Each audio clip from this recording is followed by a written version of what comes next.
Dan ketika Allah mencintai hambanya, maka ini adalah sesuatu yang sangat mulia. Allah Subhanahu wa taala ketika mencintai hamba, dia akan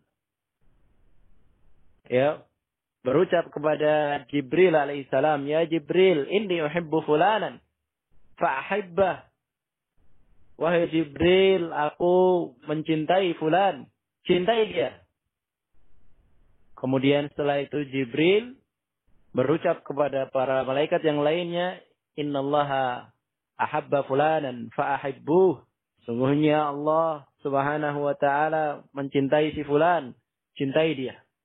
Kemudian diletakkan kecintaan manusia di muka bumi kepada dirinya.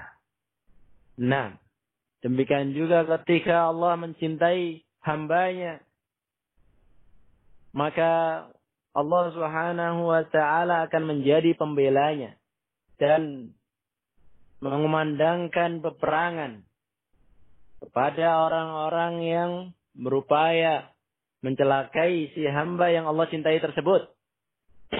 Sebagaimana dalam hadis qudsi al-ma'ruf, yang ma'ruf,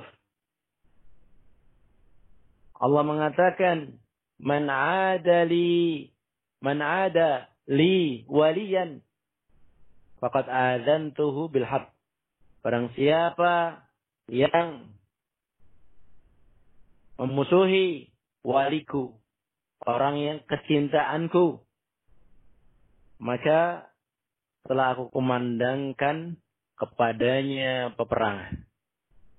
Nah, sungguh sangat mulia menjadi wali Allah Subhanahu wa ta'ala. Menjadi orang kecintaan Allah Subhanahu wa ta'ala. Salah satunya yaitu orang-orang yang memiliki sifat as-sabr, kesabaran.